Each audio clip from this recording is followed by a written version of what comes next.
Hey guys, this is your girl Lira, and you're listening to Self Reflection Podcast. Thank you guys for joining me on another episode of Self Reflection Podcast. I hope and I pray that this podcast episode finds you guys in the best possible state that you could be for yourself in today. And if you're not doing so well, I want to encourage you in this moment to create some time to do some self reflection, like always. And if you are not able to handle the emotions that you have going on by yourself, please go out, reach out, get that support that you need. You know what I'm saying? Like I said, always, you cannot do it by yourself, right? Nobody can live this life alone or by themselves. You know, we need people. We're social human beings, right? Or social beings that need interaction, you know, and especially when you're struggling with your mental health, you need that support. Get it.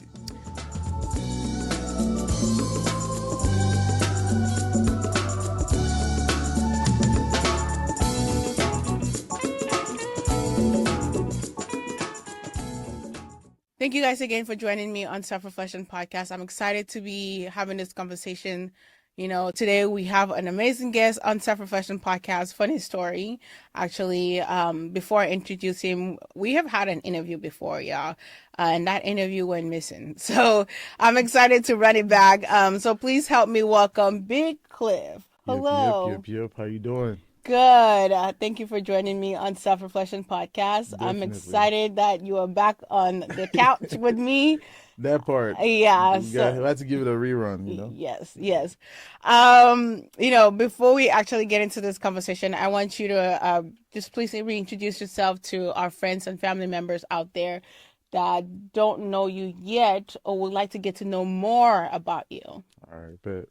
So I go by the name Clef, singer, songwriter, sound engineer, producer, student of the game and Afrobeats ambassador to diaspora. So yeah, that's Big Klef for you, all the way from Niger Delta, Nigeria. Hey, okay, okay. I'm excited. Putting the resume out there. You have to, man. You have to talk your stuff, you know? Yeah. Okay, so you are in the Bay Area right now, Yep. and I know a little bit about your story because we had a podcast episode already before. But before you moved to the Bay Area, can you give us a little run about your time in Nigeria? Um, so pretty much grew up in the Niger Delta. Southern part of Nigeria. For those who don't know where Niger Delta is, born and raised in Warri, the city of Warri. Grew up there for like most part of my life. Went to high school in Nigeria as well before I came out here to the Bay Area. Yeah. But like towards the last year of my high school years, I kind of like dived into like social activities in school, like was in a music class. And that's how I kind of like dabbled into like doing music. Mm-hmm. It was more like a poetry thing, like just writing poetry with like my friends back then. One of my homie named B Race. Mm-hmm. He's currently in South Africa. He's a rapper too. So just doing that for fun, just having fun with it. And then over time I went for like a competition, Yeah. a music competition, and won a generator as my first as a second prize winner. That was when I just kind of locked in and felt like I was just gonna do music for real. And I was like 15 at the time. Oh, wow. Yeah, You knew that early. yeah, super early. So, okay, before we even get into the conversation, Yeah, knowing that early, how do you feel like it shaped your path to you actually continuing to do music? Like, did you ever think about something else? Because I feel like a lot of pro athletes, right? Especially those that their parents notice that they're good at whatever they're doing. yeah. They kind of just keep them in that like space and like let them keep doing it, and that's why they end up becoming pro.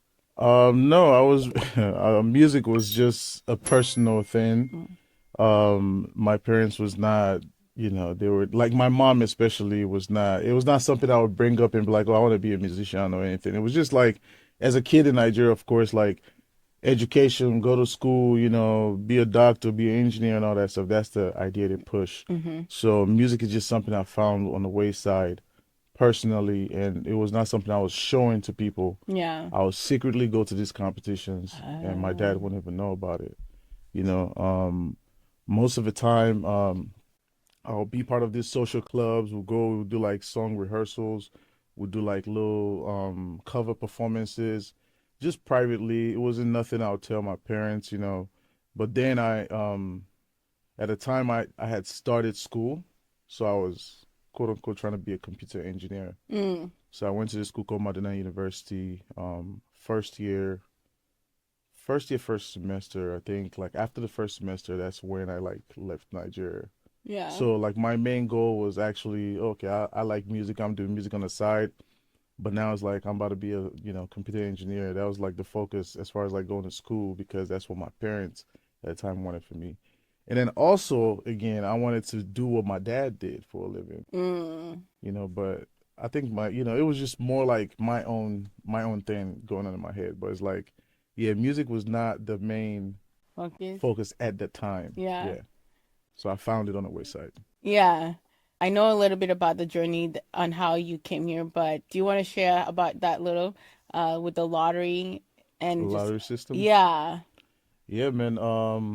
So for the most part, so at a time when I was in school, so before I went to school, I applied for Visa Lottery because Hmm. when I graduated, I was just bored, didn't have nothing to do, so I was just like pretty much hanging out, and like being that random like little kid in the streets, like we was just chilling. I couldn't go to university at the time because I was too young, and my parents would not let me go too far at that young age, even Yeah. if I had graduated high school. So out of curiosity, I went to it was like a browsing center, what we call a cyber cafe. And I was actually applying for something else. We would just go to the browsing center and do like Yahoo chat and like try to like chat with like random people around the world, like Yeah. for fun, like at that time Yahoo was not even a thing. Like it was just people would just go out of curiosity and try to make friends, try to like, use Yahoo chat Hmm. messenger. So when I was in the cyber cafe, there was this guy that worked there. So he had a lot of people coming in and out. And I was like, what is it? Like, what are you doing? Like, Hmm. like why people keep coming in and out? Like, you helping them do stuff and they paying you besides what you're doing, for a Yeah. living. It was like, yeah, there's a thing called Visa Lottery. I'm helping people apply. And if you want me to help you, just give me like 300 naira, which is like, I don't know if correct, correct me if I'm wrong, but I don't know if it's like $3 at a time. So it's like, yeah, just give me 300 naira. I'll take your photograph and I'll give you in a floppy disk. You can upload it and apply for yourself. I'll give you the link, do it yourself kind of situation because he knew I didn't have the money to pay him. Mm. I was like, it's cool. I'll take that. So he took the passport photo, gave me the link. I went on the computer, filled the form the way I understood it. I didn't know what I was doing. Mind you, like I was damn near 15 at a time on the computer trying to Hmm. fill out a 18-page application for Visa Lottery. Yeah. Yeah. So, and a lot of things I skipped. I didn't care, but it's just I was just applying, and then I submitted the form, and then went back to school and forgot that I applied for it. So Mm. during the holidays, my first holiday when I started school, my dad was like, "Yo, you got a mail from Kentucky," and also at the time in Nigeria, Visa lottery scam was really high, Yeah. like super. Not even Nigeria, in Africa in Yeah. general, like people were scamming people for that Visa lottery stuff. So when I got They it, still are. oh, they yeah, that's it. Yeah, they still are. So at the time when I got it, I was like, I don't know nobody in Kentucky. I Hmm. think you should throw that away.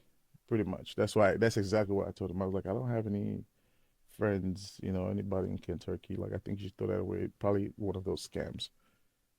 He's like, you know what? I'll wait till you come back from Mm. school and just look at it by yourself. So during the holidays, I went back home, went to my dad's office, opened the mail, was just reading it, and then it got to a point where you had to give money to somebody. That Mm. was when I confirmed that I was like, it's a scam, because it's like I'm not gonna give nobody $500 for visa Yeah. application fee, which I was supposed to actually pay, but me just being naive, I was like, oh, this is a scam. Like they're trying to finesse. So, um, my dad was like, just still keep it. Like you never know what it is. Mm. Just keep it, and we'll revisit this situation later. So after that time, I went on a holiday trip to my auntie's house. Went there, and she's well traveled, so I felt like she would have a clue of what Mm. that form was. So I told her, I was like, hey, I got this letter from Kentucky. Like, I would like you to look at it to see what it is.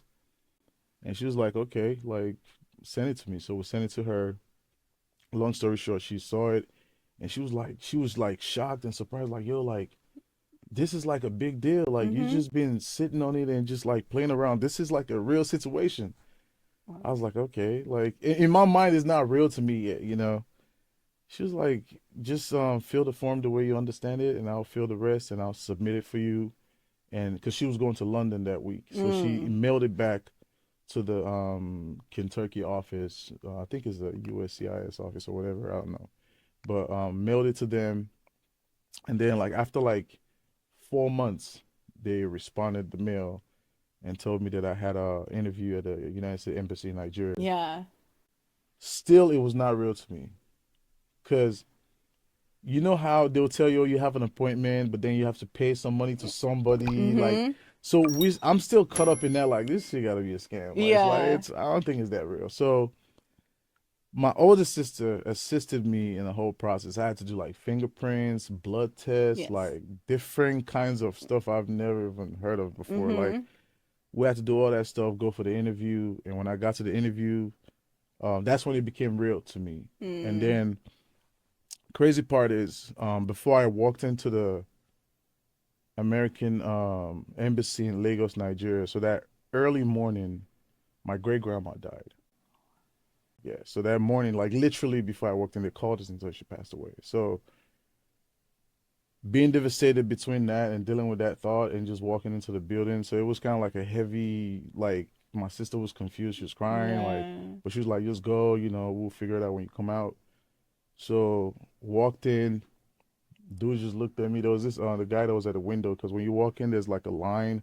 You get in and you talk to people. There's like a little window. They call you up. Usually when they call people up, they're with their family. Mm-hmm.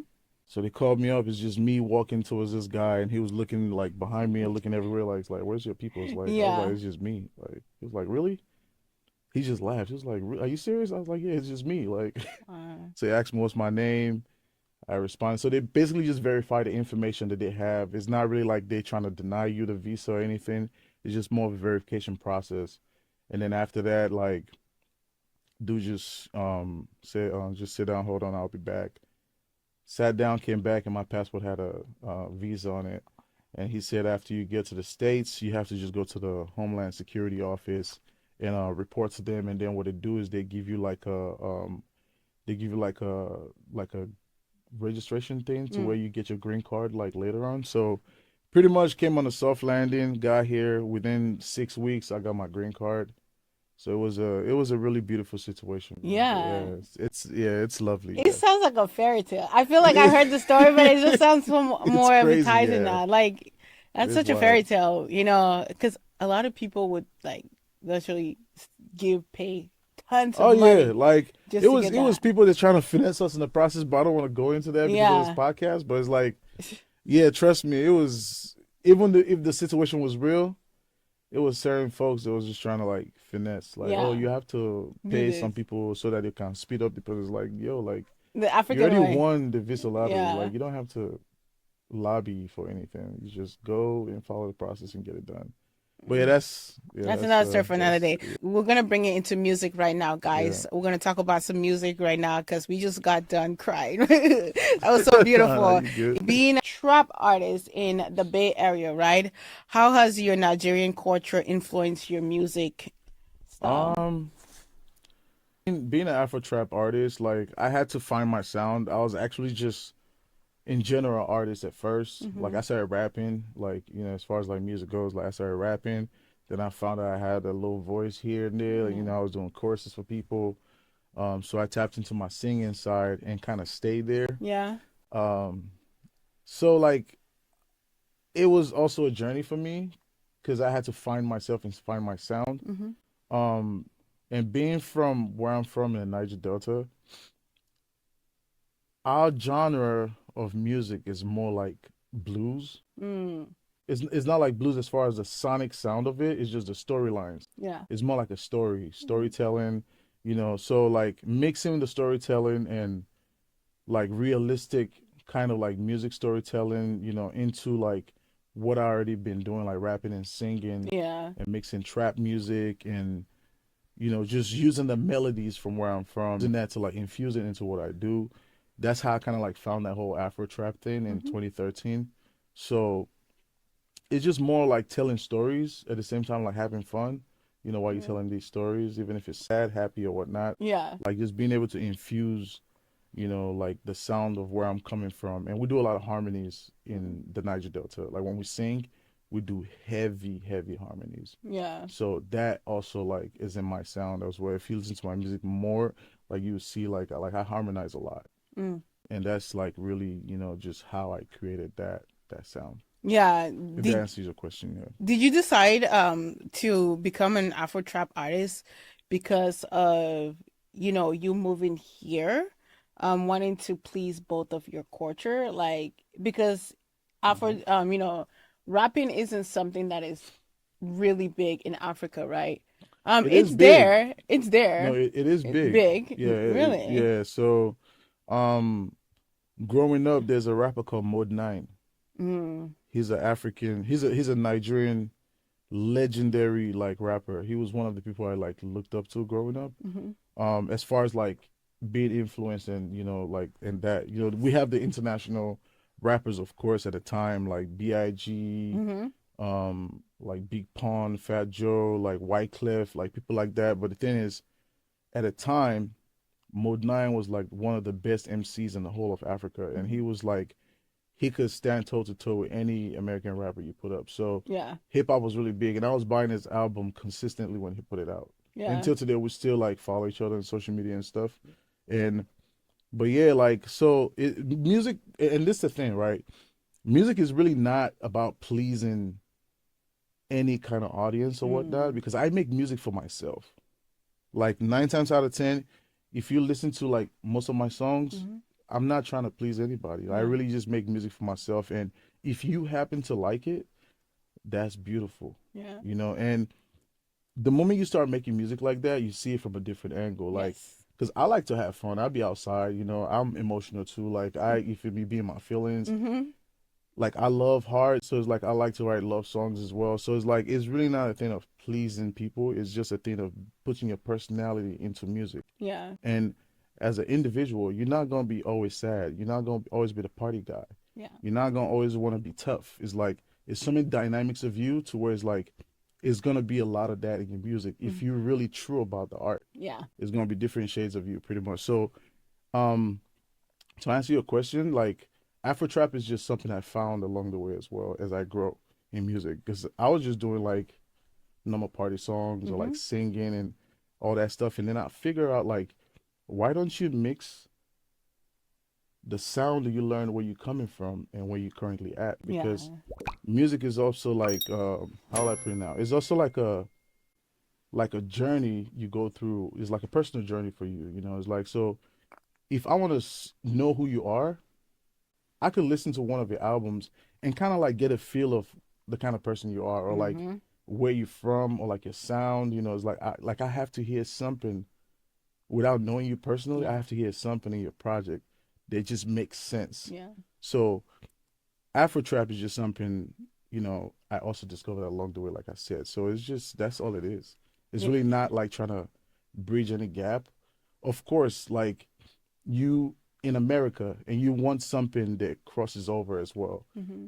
but you're not making it solely because of that reason that you want both sides to. Because I still speak broken English. There's people in Yeah. America that don't understand broken English. Like yeah, it's like so, but it's just you have to do what works for you first. I love that. When you're talking, I can hear what comes to mind is the authenticness of your creation, right? Being Yeah. authentic to yourself. And, I think that's something that I feel like, especially in today's society, we don't know how to be authentic to ourselves, right? Yeah. Because of how social media is, and we want to be able to please, Pressure.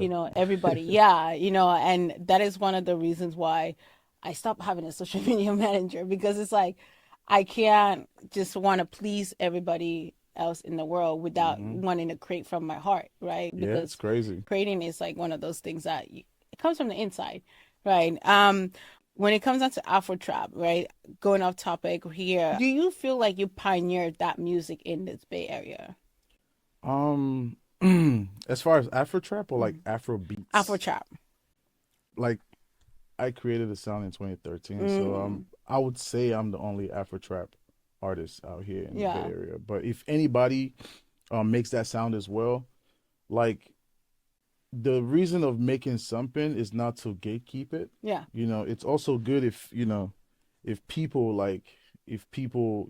get inspired by what you do Absolutely. and follow. But I wouldn't say there's not a lot of Afro trap artists out here because everything has evolved now. Is Amapiano, is Afro beats, is it's so many genres, Hmm. and there's like a lot of dope artists out here in the Bay. Like people that do Afro beats, like Ajala is one of them. Tantum, we got Yodeli, we got it's like so many people like Hmm. Delix. Um, who else should I mention? It's so many, and this is just people in like my little radar. Like Yeah. it's people on the ground that we don't know about. They also make Afrobeat in their own way, but they're just in a different space Hmm. and operate in a different environment, I guess. And then also like it's even people that are not from, they're from different parts of the world, like Los Racas, like they from Panama, and they also make Afro Mm. beats. So it's like it's not necessarily just tied to only Africa. It's like it's so many people out here that make that same genre of music. Yeah. That's correct. But as far as Afro trap, like I'm the originator and the pioneer of the sound. So anybody that like claims Afro trap, you just gotta fall back in Talk line. your Yeah. That's I shit. mean that's just the truth. Talk your shit. What does creating music means to you, and how do you stay true to yourself in that process? Whew. Um Creating music and being true to myself, like I just feel like when you create music, that's why I have a lot of collabs. This is another Mm-hmm. thing. I don't overdo it. Mm. If I feel like I've spoken my piece in whatever song I'm recording, Mm-hmm. I'll have somebody else jump on it and be like, hey, Mm. like I'm not finna, if I talk more than this, it won't make sense. Yeah. So it's like you might as well feature somebody or just make the song hella short. And if you Mm. listen to some of the songs I do, it's always like that. It's like if I feel like okay, I think I've talked my shit enough on this record, so I'm gonna just keep it like brief. And then if I see Mm. somebody who relates to the record and could get on it, it's like, hey, put a verse on there. It's like so it's just one thing that I do, and then also it's like I tell people like don't forget to live, Mm. because if you don't live, you don't have shit to talk about. Like if you don't travel, if you Yeah. don't go spend time with your family, if you don't like the basic things like just walk the park and walk the beach and like see what everybody's doing. Yeah. Yeah, you can't be an indoor guy trying to make clubs for the party. You cannot be a how like I don't want to say it and sound mean, but it's like yeah, you cannot be living and just be feeding people fictional stuff. Like you Mm. gotta really live. So one thing I prioritize myself in is like I'm always doing something. Like I'm living, like I'm traveling. Yeah. I got families overseas, which is a blessing. Like I travel to go see them. I go on my own personal little vacations. Mm-hmm. Solo. I do stuff. So when I write about music, it's actually a real experience. Even if it's love, it could be like somebody I used to date back in the day. Like Mm-hmm. I'll write about those experiences, in a either a positive or negative way. Like I'll write about it, and that's how I keep my music very authentic Mm-hmm. because it's very very real. There's no fiction in the lyrics. Yeah. Yeah. I love that, like we earlier said, it's like hard to be authentic, especially in today's society. Oh yeah, man. It's Yeah. like it's a lot of make believe, like this fiction shit Yeah. floating around. Yeah. What's the biggest culture shock you experienced moving to the US? And how has that impacted Whew. your worldview? Free education. That's one of Yeah. them. I mean, it's a positive thing, but it's like it's a culture shock as Yeah. well. Yeah, my dad has like 7 kids, and he financed everybody's education through college. So they Mm-hmm. graduated. Some got a master's. I'm the only one who's not a graduate yet, but I'm working on it. But just seeing that it's free education out here and there's like resources, for you to be great at whatever it is you want to do, Mm-hmm. that's a big culture shock, which is messed up because where we're coming from, there's no help like Yeah. that. You don't get those kind of assistance. That was one of them, and also being confident and like speaking up for yourself. Yeah. You know, because growing up back home, we were taught to like really just kind of like fall back. Mm-hmm. But when you come to a country where like even the smallest of the smallest is like everybody's talking his shit, it's like, Yeah. it's a huge culture shock. Like we look at it as being rude back home, but like out here it's like, yeah, you have to be like that because if Mm. you're not like that, you're just gonna be a pushover, and the world is gonna finesse you. That's all it is. Yeah. So those are like the two main ones I could think about right now. But besides that, nothing else. But yeah, that was mostly the free education part. But yeah, How did that change your war view? Like just knowing that you could come to a country and they give you free education, yep. and the kids can be talking to like their adults and don't have to say auntie, mom, and the You wake stuff up in the that morning, you don't have to tell anybody good morning. yes, you don't have to say Yeah. anything. So I feel like that kind of changed my worldview because, back home, I feel like our leaders got to do better. Mm, They got to do way, way, way better because there's money in Africa, yeah. whether you like it or not. And there's so many things they need to. Some of the things we call our norms is just really bad. Like Oh we yeah. gotta like switch them around. Like really just make new policies to like really help people. In different parts of the world.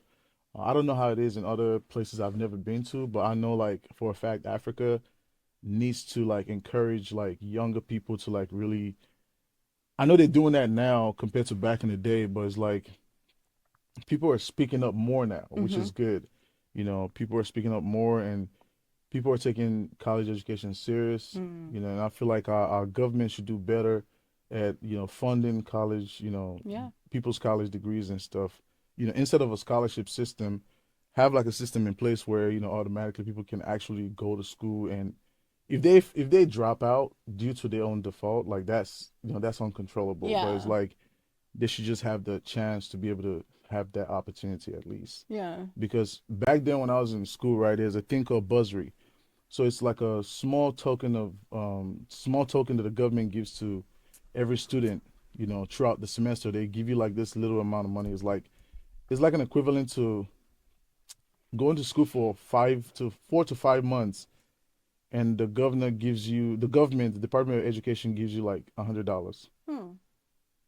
like for a whole semester. Semester. That's what you get as a university student, which is really sad. But I used to think that was the shit back then, but it's like when you come to a country where it's like you could go to school, you get all this grants, all this scholarships, all this like money for Yeah. books. It's like, damn, like Like it's what are we like, doing? I hear yeah, they give you. me a little $100 and making a big deal out of it. Like it's like, yeah, but we gotta do better, man. Yeah, that's all.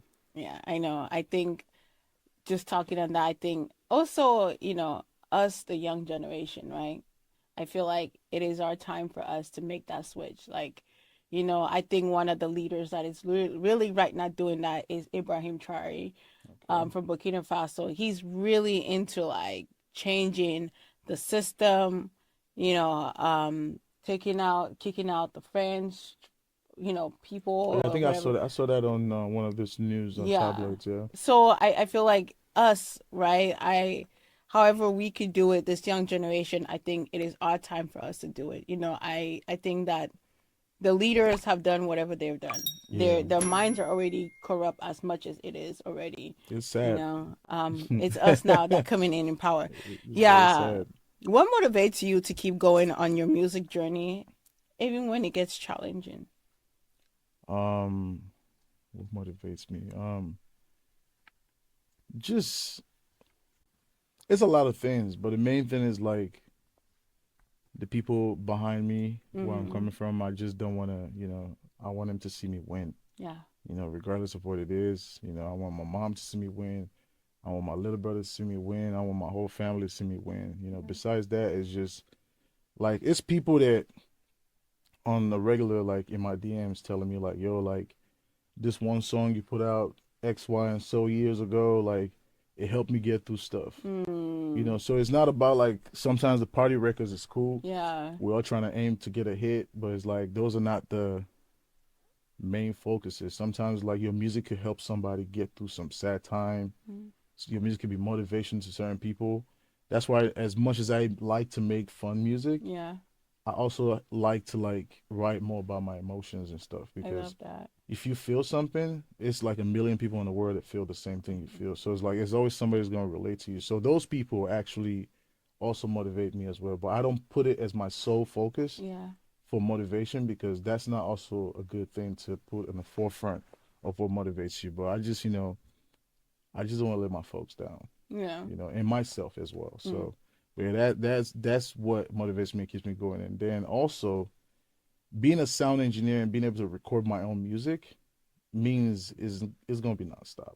Yeah. Yeah, is like I don't have to wait for nobody to do my thing. Like it's like I could always record music. So even if I'm tired and it's challenging, I can't do this, I can do that. I have access to a studio. It's music. There's Yeah. always gonna be music. So yeah, this is like a lifetime commitment for me. Yeah. How do you love yourself in that process? Um, like I said, you have to live to be able to make music, the real music. Mm-hmm. So how you love yourself is take care of yourself. Like before I came here, you know what? I went to get a foot massage. Oh. So it's like you gotta care for yourself as a person. You feel me? Like you cannot just. It's not music all the time. Like you gotta live, man. Like you gotta have fun, go out.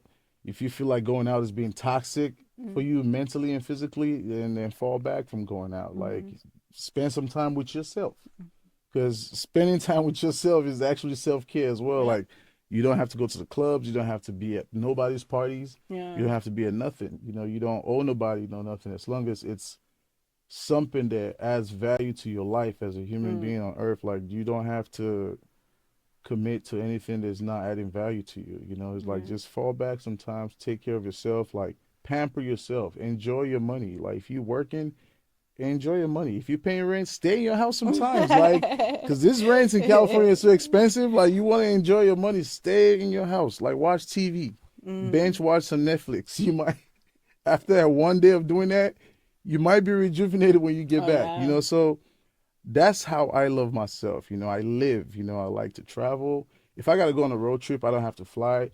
I'll just go on a road trip to like Reno, LA, somewhere. Like Mm. if it was just things like that. I like to do stuff like that. I love that. Yeah. What's the most valuable piece of advice someone has given you? Most valuable. This one is so funny. So it's I'll say this in broken English because that's how the person said it. Mm-hmm. Wear your own shoe, waka your own waka.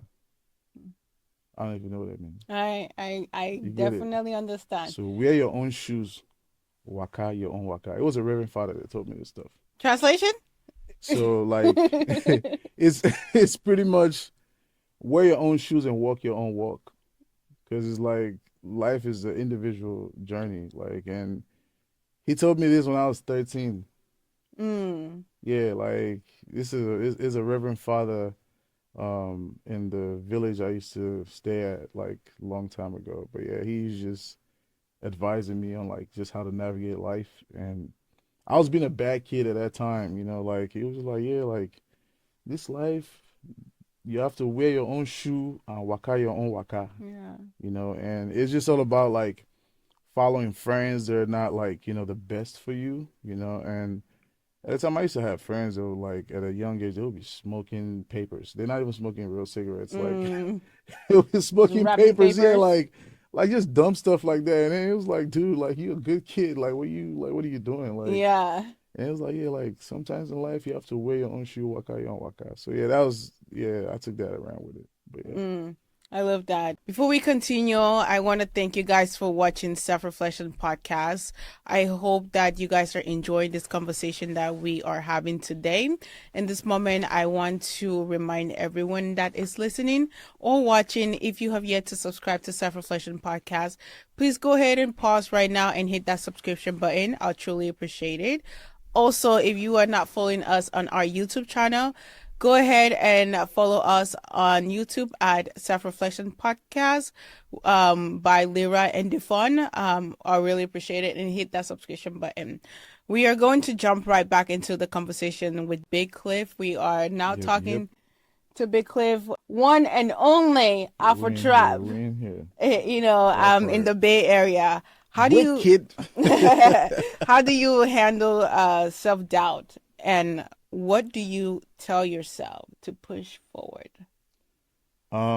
So making music, in life generally, or like just with music? Because it's two Either different things. way. Either way is Okay, give okay. us both. Give us in life, how do you, handle it and push forward, Yeah. and in music. In music, I never really have self-doubt, Mm. which is crazy to say because I don't know if you know me too well like that, but it's like when it comes to like my music, like I ask for opinions when I used to be like younger, but like as I got older, like it was just less opinion. Like Mm. I never really asked people questions anymore because that's when I was telling you like I make music for myself, Yeah. so there's really no self-doubt when you're making something for yourself. I love that. And to some extent you have to know this shit is fire. Like it's like Yeah. you have to like really just know. Yeah. Yeah, so you really really have to know. So at that point, like I got to a point where it's like it's just I never really doubted myself with anything I did. I'm open to constructive criticism, Yeah.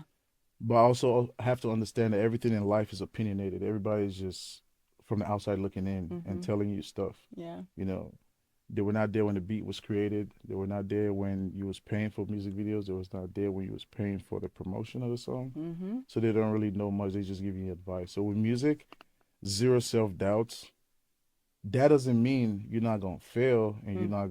not, you're always gonna win all the time. It's like, but just don't doubt yourself. Yeah. Even if you gonna fuck up really bad, like, Yeah. like, I still do agree. not doubt yourself because it's opinionated. But with life, of course, there's always self doubts. It's Mm. like you have to take calculated risk. Sometimes the risk you think is smart as shit is the dumbest risk ever. Mm. It's like, so of course, like, I have self doubt sometimes, but then like I'm blessed enough to have people in my life that actually truly love me Mm. unconditionally. So like I tap in with those people, talk to them, like they give me advice on how to move forward, and how Yeah. to deal with certain things. Like I have my oldest brother, who's a great, great person in my life. He's like my dad without being my actual dad. It's Mm-hmm. like so he's one of those people I actually tap in with. My oldest sister, the same thing. Like I have a godfather, like in Nigeria, like we talk once in a while. And I have really good, like good, genuine friends. Mm-hmm. I'm talking about friends that never the friendship was never based off of what they could get out of me. So those are Oh, people I that's big. really they never switch up on me. It's the same, even if we don't see each other for like 5 years, and I see them, it's just the same love. Like nothing changed. So when you have those kind of people around you, you would have self doubt as a human being, but Mm. that kind of just helps you navigate through that. Yeah. Yeah. I want to ask you, because that's big for, especially for men, right? Because men don't have that type of bond a lot. So, how did you guys like build that relationship? Is being like the easiest way to explain that is just in life, I learned that you just cannot be a knucklehead all the time. Mm. And there's certain people you have to listen to. No matter how big or mighty you think you are, is certain people that would not steer you wrong. And you have to recognize that super early Mm. and really focus on that. Like I have friends in London, South Africa, who was friends back home when we was kids. It's like these are people that I actually know, Mm-hmm. you know, even as far as like the smallest detail, like they'll point it out to people like, hey bro, like this is not, it's a no go. Like, Yeah. it's like they would let me know. And then like you also have to be able to be smart enough to recognize that. Mm. Because if you friends with this based off of what you can achieve from them, you will be blind to see those kind of qualities That's because true. it's transactional friendship. It's not friendship based on like this person genuinely loves you and they want the best for you. They damn near will put you first before themselves. Mm-hmm. So growing up, like I was just lucky to have those kind of friends. It's like if life is going sideways, like I could always talk to them and they would give me like the right answers. If I'm trying to do something as far as like music related, like they would tell me, like, hey, like it's not a smart decision. Yeah. Like you should do this instead. My older brother was always close because when I first started making music, he was the one that convinced one of his friends to come to our house to teach me how to play piano. Mm.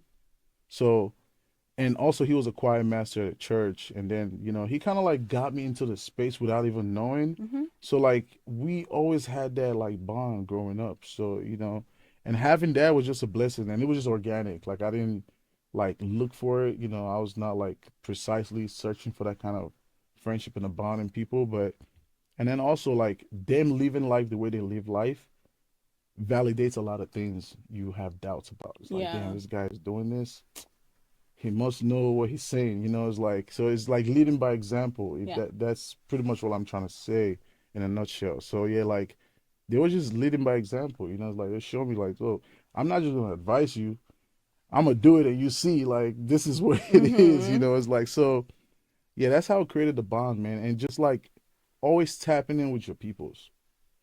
Like Mm. even if it takes you a while, you're dealing with life, find time to tap in with people that never, ever, ever switched up on I believe our next question is, what you. is Yeah. your top three all-time favorite artists and why? Whew. Fela Kuti, Mm. Oliver the Cook, Nate Dogg. It's a weird combination, but yeah, there's like they're in my top 10, but I'll pick those as top three for now. But Okay. it changes. My top three changes, All the time? but it's around the same top ten. Okay. Yeah. So Nate Dogg, he's just because he's great at singing hooks, and I really resonate with his sound. Like growing up, I would always listen to his album. I don't know why. I would just always listen to it, even if I Mm-hmm. didn't understand the lyrics Mm-hmm. at a time. Like I would always listen to Nate Dogg, and he's one of my favorite of all time as far as like hip hop musicians. Um, Oliver Cook, because he was like one of those. He was like one of those guys back then, was just like super fly Eastern high life musician, Yeah. and he was just dope. Like he was just, you feel me, like his swag and just everything. Like growing up, like just watching him was like, damn, like who's this guy? Like Yeah. he's just super cool. Like I want to be like this guy. So yeah, Oliver Cook was that guy, man. He played the guitar. Like he was one of those, like I would consider him like the Afro player. Like he was, yeah, like you feel me, like drip, like consistent with a drip. You feel me? So it's Yeah. just he's like the Rick Ross of high life music. Mm. So if that makes sense, like the whole like old school Mercedes, like big mansion, he was Okay. that guy that started that kind of vibe. But he's more like an Eastern musician, which is close to where I'm from as well, because that music is huge where I'm Mm-hmm. from, like the Igbo music. Fela Kuti, of course, for obvious reasons, he's the king of Afrobeat. Mm. So for you to make African music, you have to study his sound as well. Yeah. Like there's no Way around Afrobeats. it. Yeah, there's no way around that. You Yeah. gotta you gotta really study Fela's music if you really want to be an Afrobeats artist. Yeah. There's a song by him that is in my mind right now. I know be gentleman at all. I'll be African man, original. Original. So yeah, Fela Kuti is that guy, man. So yeah, those three. But I have like a list of like a couple of like goats. You feel me? That Mm. I really go to when it comes to like sound and really like listening to as far as like my favorite of all time. Yeah. Yeah. Okay, before we go back to that question, I want to ask you, um, I know there's a lot of talk in the US, Yeah. right? And I was on TikTok one day and there was this conversation about like Afrobeat is an American genre. Afrobeats or Yeah, Afrobeats. Afrobeats. Hmm. It's an American genre. I don't think so. I think Afrobeats. To be honest with you, I don't even like to speak about stuff like that because it's a lot of controversy behind it. So it's like my thing is with with Afrobeats, I think it's a UK thing.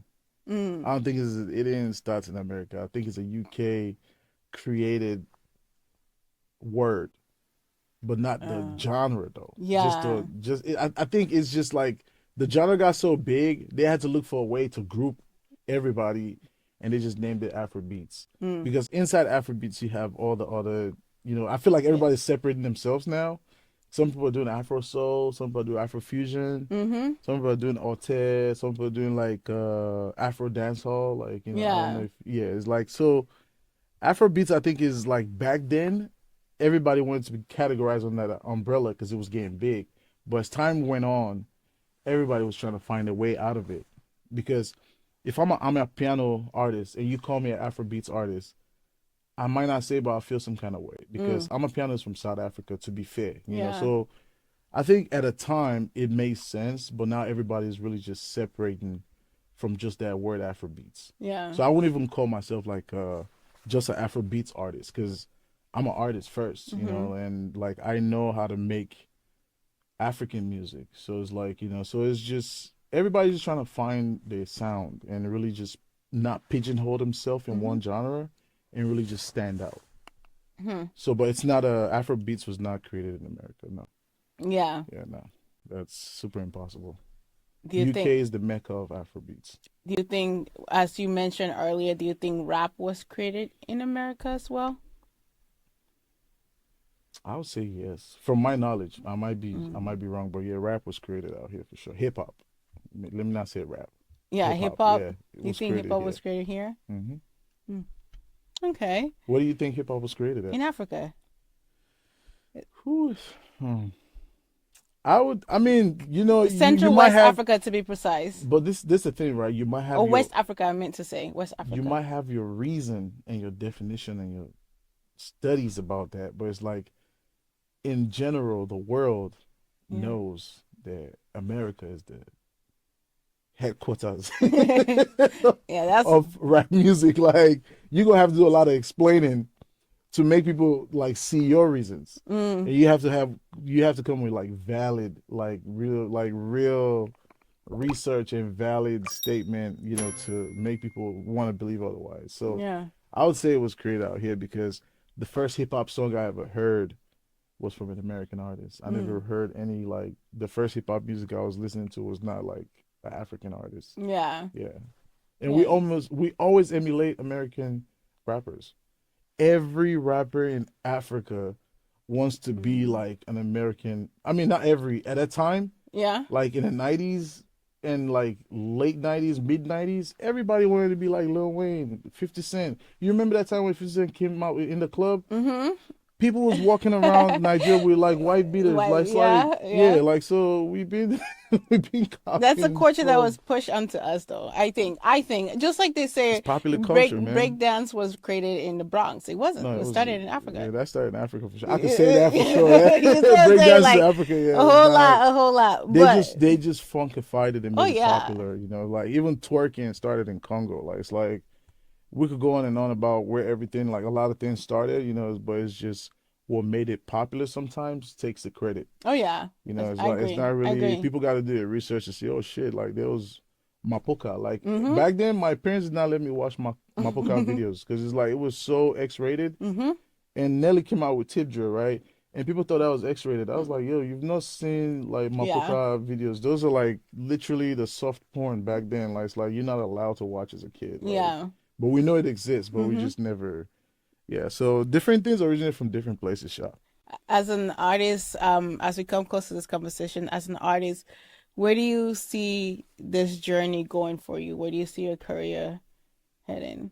Yeah, I see it's only up from here, to be honest. You feel me? Like, I have plans, things I wouldn't say in detail, but Mhm. I have plans to like divert into a lot of things, Mhm. that I've not really tried before, and it's only up from here, to be honest with Yeah. you. Yeah, like I have a whole game plan of what I really want to do with my music, work my catalog, because I have a lot of music, Mhm. so my plan is just to, scale from what I have going on already. So it's Yeah. always going to be going up. And future collab, one big one. Um, hmm. I wouldn't want to say, but I would just say this though. Like I have a EP that I'm working on with Mr. Fab called Afro Bay. Hmm. So we already like 3 songs in. Wow. We finishing the project this month. Probably this month and next month is gonna be done. Also working on my album, After Hours, which I'm dropping before the summer. Yeah. Besides that, like just working on more music, working on more music. Just work with one of my boy Tayshawn like recently. He's like he's an artist from Florida, but Mm. he's based out here now in the Bay. Really dope guy, R&B singer. Just been working, man. I just stay working on new music and trying to really work my catalog and also like making music for movies Yeah. and TV shows. So just trying to get in that as Wow. well. Yeah. I love that. You That's have to, yeah, big. you have to, because it's like I already got two placements like with TV shows, Yeah. 61st Street and so 61st Street season 1 and season 2. So two of my songs got placements in that Mm. TV series, and the music director for the TV series was Raphael Sadiq. I don't know if you know who that is. Mm. That's Raphael Sadiq for 2020 Tone. No. It doesn't rain in Southern California. You know that song? No. It's Either. a anniversary. You don't know that song? Oh No. yeah, you fired. Yeah, so it's like Bay Area legends. So Dwayne Wingins, Raphael Sadiq, they both own a legendary group in California called 2020 if I'm pronouncing that right. And then the executive producer for the TV show was Michael B. Jordan. Oh wow. So yeah, so he produced a TV show, and they used two of my songs for one of my songs for one season 1, and then one of the song for season 2. So I felt like that was a cool thing to like really just tap into as well. Just try making music for like those kind of stuff as well. Make it for Yeah. myself, and if it fits Yeah. what that kind of situation, then fine. Yeah, I said Niger Delta said now yeah. we did know. We got to represent, man. I Like love do this. great things. I love Like it. and just push and forge ahead. Yeah. Yeah. And last question, being an African man in the US trying to Yeah. break out like this, what are the challenges you have faced? Hmm. As far as the challenges, man, like I think the first challenge I had initially was just like not being open Mm-hmm. as far as like open to like learning Mm. and like having what do you call it? Like just understanding that you're in a different space and you have to move a certain way, Yeah. and you cannot be like, don't box yourself in, man. Mm-hmm. Like just be very, as long as you're not doing too much and not being yourself in the process, always be yourself, but just learn to be open minded. Like the challenge I had initially was just being open minded to stuff. Mm-hmm. But as I grow in music, like I learned how to be very open minded about like even working with people, like, collaborating, um, trying different sounds of music sonically and Yeah. infusing it to what I do. Like you got to be open minded to that. I love Yeah. it. And navigating this space, you realize the more unique you are, the more doors open for you. Mm. You don't have to, Feed the yeah, you don't box. have to like, yeah, you don't have to like fit and whatever it is they're trying to do, like just do you. Like Mm-hmm. you being from Africa is already unique already. It's like, what do you want to be? What more unique Mm-hmm. can you be more than that? It's Yeah. like just be you.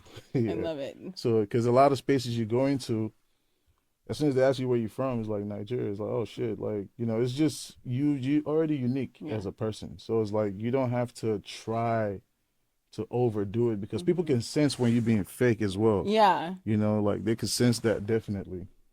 But yeah, I think just being yourself and being you is the best way to navigate through the space. I love it. Yeah. Thank you guys again for joining us on Self Reflection Podcast. Oh, before I head out, the The slang. slang. Okay, let me see. Mm. One slang. One slang that I would is it just any slang? Any slang. We want to, learn You something don't from that. read. Huh? You don't read. You don't read. Yeah. What does that mean? You don't read means it's all bad. Oh. So you don't read is like, you don't happen to like, yeah, Uh, it's like it's going down type shit. Yeah. uh-oh. You don't read. When I go rub a bag, you just like, Oh don't yeah, you don't read. No, not you. Not gonna be the one saying it. Whoever you rob, let me tell you, boy, you don't read.